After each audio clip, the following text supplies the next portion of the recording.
Hi all. I have been informed by many sources and also observed online, not least because of my discussions with a variety of Muslim thinkers, supporters, and critics, that I have developed an audience in the Muslim world. I would first like to say that I could not be more pleased or honored that such is the case. It has been so heartening to see that my biblical lectures, for example, attracted a large Muslim audience, and that the comments from the Muslim watchers and listeners to my YouTube channel and podcast have been so extraordinarily positive. And all this is lovely to see in the aftermath of the extraordinary Abraham Accords, which have laid out the possibility for peace between all the people of the book in an unprecedented manner. And I have something to say as an extension of all of this. Please forgive my presumption, if you would. It is time for those of you in the Muslim world to stop fighting among yourselves, you Shiites and Sunnis, and also time to stop regarding the Christians, and even more specifically, the Jews, as your enemies. Why? Not least because you have the enemy located in the wrong place. First, the best place to find Satan, let's say, is within. If you think the true enemy is in someone else's heart, then you haven't thought nearly long enough about the darkness within, and you have therefore fallen prey to the most subtle temptation of the ancient demonic spirit. So your best bet on the spiritual warfare front is to make of yourself and your Muslim practice something so admirable that the light shining from your well-constituted psyches and productive, generous, and wise actions is so intense that people convert to your faith from sheer admiration. There's a goal. Second, far more unites you with the other people of the book, as your own prophet himself, peace be unto him, forthrightly said, than what divides you. You all believe, for example, in a book. You all believe, for example, in God, and believe that you have an ultimate duty to that God. You are all followers of a prophetic tradition, and that is a tradition that unites the wisdom of the past with the vision and voice of those willing to see and speak truly and lovingly in the present.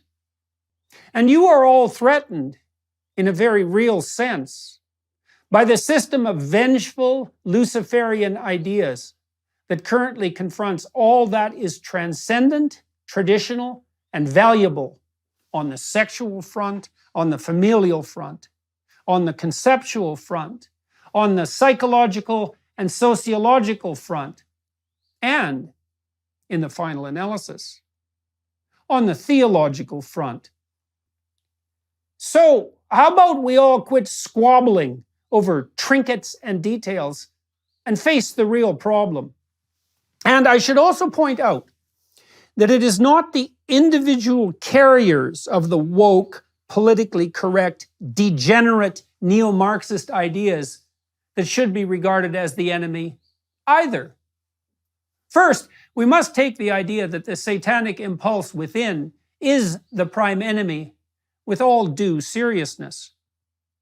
Second, we must understand that even those quite possessed by the spirit of Cain that attracts and drives confused and lost people to the Luciferian ideologies of the materialist utopians are, in the ideal, fully redeemable and only partially consumed.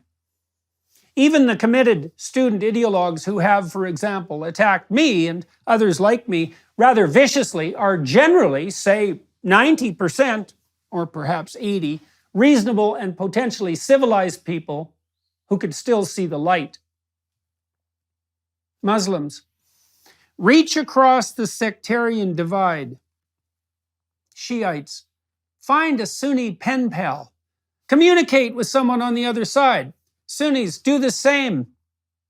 And then, maybe, reach out, tentatively, to a Christian or even, heaven forbid, a Jew, because perhaps it is time for those who purport to be followers of God to act like it, and to be convincing in those actions, even to those whose premature cynicism and skepticism have driven them into the towers of Babel, constructed by the avatars of the resentful intellect. Is there someone in the Muslim world willing to build an electronic system to bring people from the Sunni and Shiite community together?